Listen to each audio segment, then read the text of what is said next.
Hello and welcome to my video series on medieval history. So, this will be our fifth video, and we will revise the fifth chapter of the book Satish Chandra.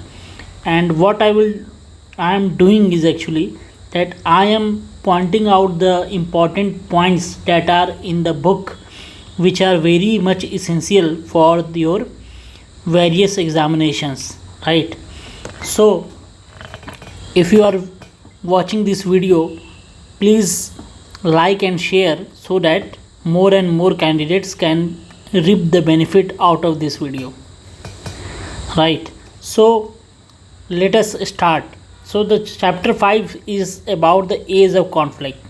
So, in this chapter, basically, the invasions of the northwestern areas from the area of Afghanistan, Iran have started getting mentioned. And this chapter also talks about the temple architectures that were built during this time, right?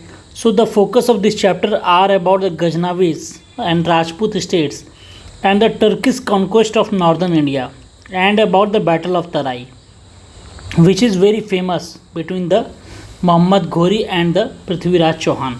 So, do not waste the time and let us start with the art and culture of that time.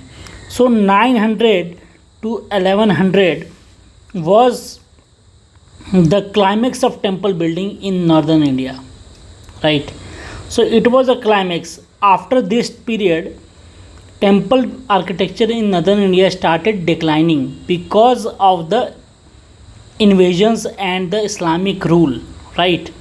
So, during the time of 800 to 1300, rulers of Chandelas, Rajput rulers Chandelas, they built several temples like the temples of Khajuraho.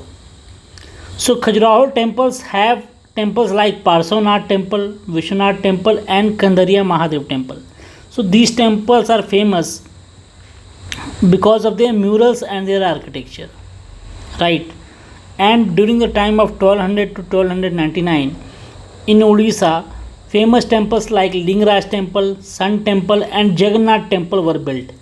So please remember the time of these temples so that if a question comes on match the following of temples with the time, then you will be able to mark the right answer, right? And then there was a minister named Vastupal who was a minister of Chalukyan ruler Bhim, and this Vastupal built the temple of Jain at Mount Abu, right? So which is Dilwara Jain temple, right? So it was built by Vastupal. So you need to remember this name. And there were intellectual scholars like Hemachandra, who was a Jain scholar and he was also a musician and mathematician. He wrote in both the language of Sanskrit and Apabhrans. So these languages were common during that time and intellectuals used to write in these languages. It was common among the intellectuals, not the common people, right? So let us start talking about the political situation of that time. So invasions were started at that time, and there was a famous battle, that is the Battle of Tarai. At that time there were two battles, one in 1191 and another was in 1192. So in 1191, Muizuddin Muhammad, whose another name is Muhammad Ghori is the famous name of the Ghurid Empire, he invaded India. And in the first battle in 1191 he was defeated by the Prithviraj Chauhan. But later on the another year he came back, and this time he was able to defeat Prithviraj Chauhan over the region of Tabarhind, right? So there has been many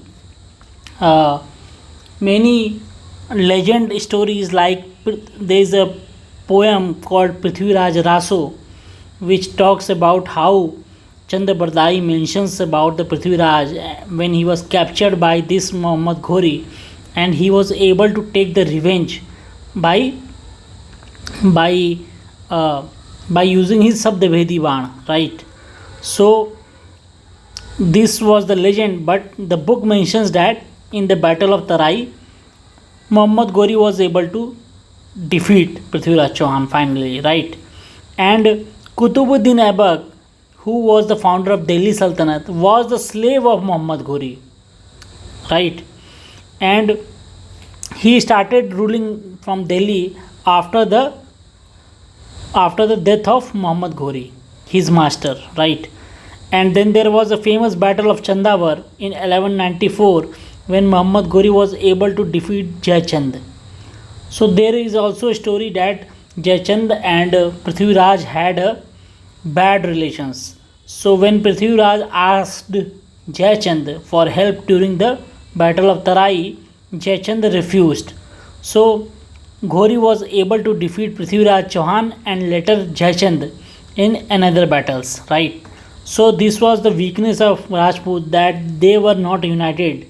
So this was a reason why Turkish were able to win India. So Turkish were Turks. Muhammad Ghori and Qutbuddin Aibak, all these were the Turk rulers. Turks were won in India because they had large army and because they had the system of Iqta and Khalisa system. So let us talk about Iqta and Khalisa system. Iqta system was a land grant that was given to a chief, right, a military commander, to collect land revenue from it, right, and the taxes due to the state. And these taxes and these money were used to maintain a body of troops, and these troops were called upon by the ruler during the time of battles or other times, right? And this Iqta system was not a hereditary system, and the Iqtidars were repeatedly moved from their Jagirs, right? They were transferred from time to time.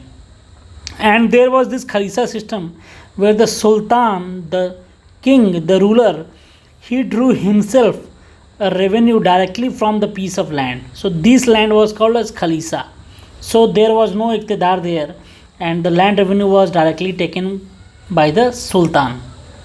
So this was the two system which led to the Turkish rise. And another problem was that the city of Lahore region and the Kabul region of Afghanistan was already in Turkish hand. So Rajput rulers lacked a strategic vision to create scientific defense boundary in northwest, right? So if the city of Lahore and Kabul were defended well, then these Central Asian Turks would not be able to enter into India.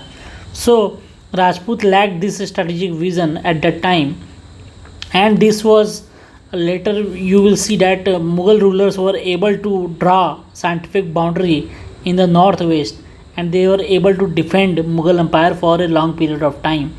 So this was it. And there is also a myth that Rajput did not employ lower caste people, and this book mentions that Rajputs employed all caste. It was not exclusive of any caste. Their army had all caste in their army, and still they were not able to defend against the Turks because of the Turks' superior system of Iqta and Khalisha, and because of the disunity among the Rajputs, right? So Prithviraj Chauhan and Jayachand, they did not had a very good relations. So this was it from this chapter. So I hope that you people are enjoying this video, and if you have any feedback, please write it to me, and please like, share and subscribe so that I get some encouragement to make more videos. Thank you very much.